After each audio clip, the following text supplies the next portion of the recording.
you're on the trio.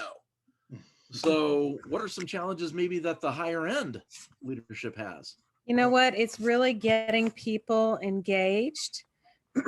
I think that that's the biggest challenge. You know, I'm also in another organization that is 100% volunteer, and that's the Tennessee State Guard. And and the Tennessee State Guard, you know, we have to pay for everything. We go in there, the pay rate's all the same, just like the trio, just like Toastmasters, right? And it's the engagement. And getting people to do things when they're not getting any sort of monetary reward for it. There may not even be any reward for it. That's the biggest thing I've seen. And so how do we motivate people? That's what we've got to figure out, is what drives them, and everyone is different. Well, we're going to talk about that as well. So I have, if I can do my got my my little handy dandy share screen, pull this up. Blaine, if I may interrupt, do you need me to do your introduction? I think I just kind of did. Okay, thank you. You Sorry, can, if you want to talk about how awesome I am, please. I mean, I just want to make sure I read off your introduction just for clarification. Oh yeah, everyone. sure, go ahead, because I'm cool. Yeah, I knew there was going to be issues with me being Zoom master and convener, but you're fine. Business trainer, public speaker, and business coach Blain Little has been training for the better part of 2 decades. Founder and CEO of Momentum Seminars Training and Coaching, he has taught thousands of business professionals across the country. He is a certified national trainer, CNT, as well as distinguished Toastmaster, DTM. Blaine is known for keeping training light and fun. After all, that's how people learn. The fact that he is a professional magician doesn't hurt either. Blaine has developed several state-approved continuing education programs for real estate professionals. He has traveled the country helping companies become more productive and efficient in the areas of leadership, team building, and better communication skills. From developing strategic planning for billion-dollar companies to coaching one-on-one, Momentum Seminars will help your organization become more profitable. Blaine is best-selling author of the book, The Individual Team, How Fairness Wrecked the Workplace, available on Amazon in Kindle format. Blaine has also authored his new book, Managerial Mistakes, Missteps, and Misunderstandings, an essential guide to avoiding common pitfalls. You may check out the first chapter for free at insert link. Thank you. Well, there you go. I guess I didn't insert the link. Thank you so much, Nadia. I appreciate that. So this is entitled How to Manage a Volunteer Organization, or I Tried to Herd Cats and Got Scratched. Things might not necessarily go quite the way we want.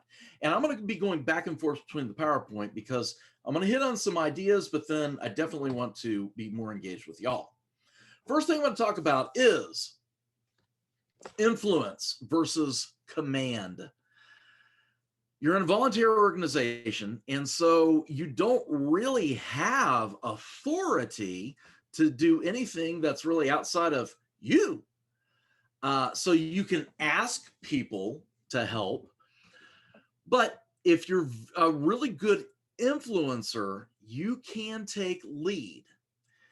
And unlike perhaps a drill sergeant who just tells you what to do, a little bit like Captain Obvious, we come across and we just simply say, you know, this really needs to be done. Can you help me out? And hopefully the response is, yeah, sure thing, Captain Obvious. And they'll go ahead and do what you want. But I'll relate a little story years ago about how influence will really is so important. Years ago, well, I was in Toastmasters back in the 90s, and I got out because I got married, and about 5-6 years ago, I got back into Toastmasters, and I joined one of my old clubs. And at that time, there really wasn't any structured format to anything. And people just kind of slapped the meeting together at the last minute. Now I was kind of impressed because you would have a couple people who would stand up and do a little hip pocket speech, which they really had not prepared for, and they just spoke for 5 to 7 minutes on whatever subject. And lo and behold, there was usually an opening, a middle, and a close, and it was worthy enough to be evaluated. And so I could listen to the evaluations of others and learn a lot from that. But unless you have been in that club for a number of years, if you were kind of new, you were intimidated from doing that because it was basically a 5 to 7 minute table topics. Nobody really had anything in terms of instruction. There were manuals, but you had some people who just like, I don't need a manual. I can do it this way. But that really intimidated the younger or the newer members. So it was me, Jimmy Roberts, if anybody's ever heard of Jimmy. Is he in here? No, he's not. Okay. And a cheerleader, literally a cheerleader when she was in college, named Mary Jo Gabervick. And we were all Toastmasters with other clubs. And we noticed that is kind of, everything is kind of lackadaisical here. There's no initiative. No one's really doing anything.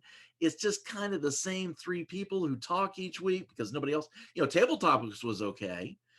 And so what we said was there's no real core leadership or anybody kind of setting the example. So Jimmy and I and Mary Jo, we said we'll take the top 3, what we think is most important positions: Toastmaster, general evaluator, and one of the prepared speeches. And we would rotate who would take those positions from one club meeting to the next. And we started, all of our speeches were out of manuals, and people were kind of intrigued by how organized we were. It was amazing. And so after about 2 months of doing this, other people are like, you know what? I want to do a manual speech. I want to be able to do that. You know what? I think I can be Toastmaster. I'll do that. Or I'll be general evaluator. And people kind of got on board with what we were doing. And it wasn't that we said, hey, you people are a bunch of slackers. We didn't, nothing like that. We didn't make anybody feel guilty. We just showed by example. And that was enough of an example, a good enough example, that we did actually have influence with other people. All right. So questions, comments, concerns on influence and how you can use that. All right. I'm going to move on just in case we need, just for time. All right. So influence versus command. We don't have the authority to give orders to other people. Well, what about initiative versus permission? This is something that I see a lot of officers struggling with. And you got to know when to ask for permission, when to beg for forgiveness, and when to just do it anyway. And that depends from one situation to another. It kind of, you have to know your club in order to understand that. But what I have found is that a lot of officers, if they want to do something, but if they think it's a good idea, but no one's really ever done it before, they're a little hesitant. They don't necessarily want to take the initiative because, after all, what if they break something? Rarely will you break something in Toastmasters. And so they're a little bit reserved. They're waiting for someone else to kind of give them permission to do that. If you've been elected as VPPR and you want to start a new social media platform, they're popping up all over the place. You don't have to ask permission. You're the VP of Public Relations. Do it. Just do it. Just get it done. And you don't have to have had a predecessor to say, to have done it before, and you don't have to have the president to give you permission. You just do it. Secretaries also are kind of our historians as well. So, if you wanted to do something different with that, what could you do to provide an online archive? You don't necessarily, if people made you VP of membership, and you want to create a little folder for a visitor pack, but no one had ever done that before, you don't have to ask permission. You're elected to be VP of membership. So just do it. One time we were having some issues with time. We met from 7 until 8 o'clock, and we would always go over about 5 to 10 minutes. And some people were like, well, you know, we got to get this in. And it's not a corporate club, by the way. We met in the evening, and I was president. And, you know, but a lot of people, some people would complain, you know, we went 10 minutes over, we went 5 minutes over. And so just so we wouldn't go over, but I knew we needed more time because we would have 3 speakers, I just changed it. I said, hey, from now on, the meetings are going to run until 8:15. So we start at 7, we go to 8:15. Lo and behold, we won't be over time anymore. Now, I knew my club. That's key. I knew my club. I knew what I could kind of get away with, and I understood what kind of influence I had. So by going to 8:15, I could pull that off, and not too many people would complain about it. If I went to 8:30, I couldn't do that. I would have too many complaints. But it worked out really well, and that was about 2-3 years ago, and they still meet from 7 until 8:15. So that's what I'm talking about, just kind of taking some of the initiative and just moving forward. All right. Questions, comments, concerns on any of that so far before I get into the 6 needs? All right. I want to reiterate again, it's very rare that you're actually going to break somebody or break something in Toastmasters. All right. Okay. So moving forward. Okay. This is a lady by the name of Chloe Madonis. And she is friends with, does anybody know who she's friends with? That's right, Tony Robbins, the best motivational speaker ever. Now, she's a business partner with Tony on some of the things that he does. And she's actually a psychiatrist. She is from Buenos Aires, Argentina. And I'm not sure how they met, but she is, I think, as ingenious as Abraham Maslow. If anybody ever studied Maslow and his 5 hierarchy of needs, well, she's discovered something. She didn't invent it because it's just the way that we are as human beings. There are 6 basic needs that people have. And if you want to encourage someone to progress in Toastmasters, you need to find out what that is for each person. This is how you motivate people, by appealing to them. Why did they come to Toastmasters? All right. So I'm going to call on someone. Gene, what is the biggest reason that you have heard why people come to Toastmasters?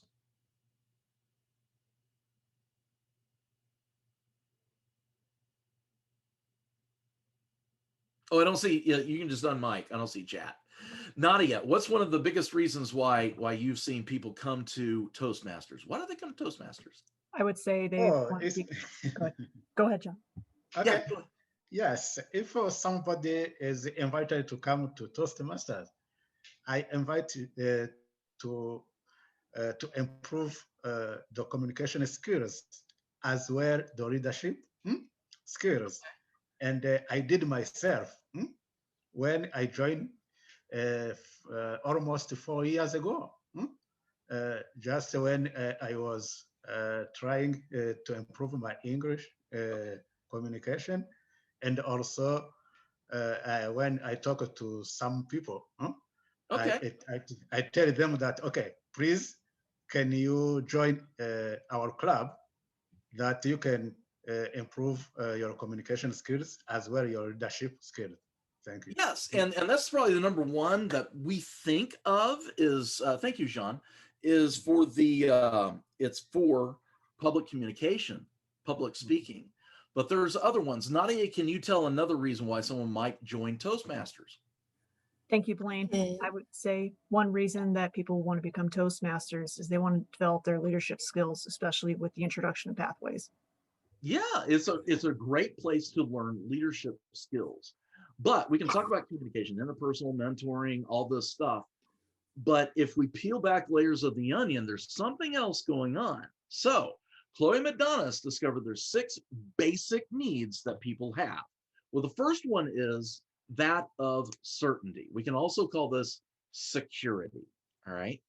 So things, you've got some people who are real bare about we have to start on time, we got to end on time.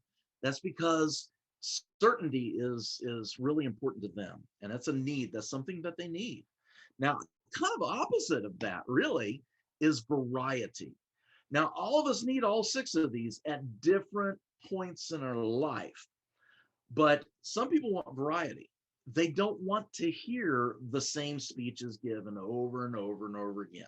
All right. If Todd is an insurance agent and every single presentation he does is about insurance, like, oh, not Todd again. No. So you got to change these things up and talk about your dog or your family or your latest vacation, because people need a sense of variety. Significance. How do I feel self-important? How is it that I am, well, of importance? Self-esteem, that's important. And a lot of people feel that, well, if I'm addressing everyone else in the room, there you go. Connection. Oh, this is huge. I talked about this about a year ago on one of the TLIs. There's a book called The Sticky Church. And I forget the author's name off the top of my head, but Sticky Church. And in there, it talks about a particular church that would get a lot of people coming in, but they would also have a lot of people leaving. And someone talked about the 18-month model earlier. Well, why would we have more people leaving than coming in? If there's good connections, if there's social events, i.e. picnics, holiday parties, then people will stay connected. They'll stay grounded. Another thing is growth, and this goes to personal growth. And yes, we absolutely do that. And then there's a sense of contribution. And we get into this when we mentor, or even just an evaluation when we talk to people and give an evaluation on their speech. So certainty, variety, significance, connection, growth, and contribution. And 1 or 2 of those will be really high with one member, and those facets will be really low with another member. Everyone is different. And so you have to find out, why are you here? What is it that you want? Yes, to work on public speaking skills, to work on leadership, that's all good. Why do you want to work on leadership? Well, because I want to feel significant. Aha. Now, they're not going to tell you that. You just kind of have to pull that out of you kind of have to understand where they are in their life and what it is that they're trying to do. Okay. So I got the message that this will be ending shortly, not quite just yet, but what questions, comments, concerns, and whoo, that's a lot of information in a really fast time. But what questions, comments, concerns do we have? What discussion points? Hey, Blaine, this is Jabbar. I have one. Let me come off of turn my video. My video's on, but turn my camera actually so you can see me. So one of the questions I have, or maybe it's more of a comment, is how do you motivate people that are not motivated, but yet they're in a club officer leadership position, if that makes sense? Well, and a lot of times when they get into an officer, they think, ooh, yeah, I think I can do that. I can be a good secretary. They don't know what a secretary does. And so there is the officer's manual that we can refer them to. But even then, it's still not, lifelike. It doesn't necessarily come to life for them. I think if we start doing transition of officers about at least 2 months, and I've heard some people say 3 or 4 months before, if you just do it at least 2 to kind of get the training wheels on there, identify who the next officers are going to be and work as an assistant, that'll be huge. Again, it goes back to this permission versus initiative. And I'm going to say this, I'm not picking on millennials. I've got 2 millennials myself, but a lot of people have noticed, oh, Nadia's going to throw something at me. Sometimes, especially millennials, they don't necessarily take initiative, and it's not because they're lazy. It's because so much has been given to them quickly. And so it's not necessarily looking out 3 or 4 steps ahead. And that's a skill that they kind of need to learn. Whereas everything else is just kind of handed to them automatically. Yeah, I said it. Okay. Nadia will send me hate mail. All right. Wendy, you're always a wealth of knowledge. So what else is a challenge, or what do you think is a good idea? What's worked for you and some of your clubs? Do you have any ideas? Well, the club I'm in now we've hit all of the educational goals in the Distinguished Club program, but we're in extreme danger of not meeting the 20 member minimum. We need to get 7 members between now and June to do that. And we have really not been able to motivate people to invite their friends and bring them in and stuff like that. So I'm not a good source of information. I'm here for inspiration. Well, that's fine. And you know, you kind of bring up something that I do when I go to clubs as an area director. I remind them social media is social. It's not just the VPPR who sends out memes and tries to get people to come in. You have to like and love and share and forward on that information. So it takes a whole club to get that social media going. All right. Well, I think it's called, yep, we're about to close in 30 seconds, but I'm going to let anybody go. And if you want, you can go to Amazon and get this book, or you can go to momentumseminars.com and get this particular book. It's on management. But this one, it's an ebook right now, but I talk about pain versus pleasure, millennials, Gen X, and all the different types. Thank you all so much.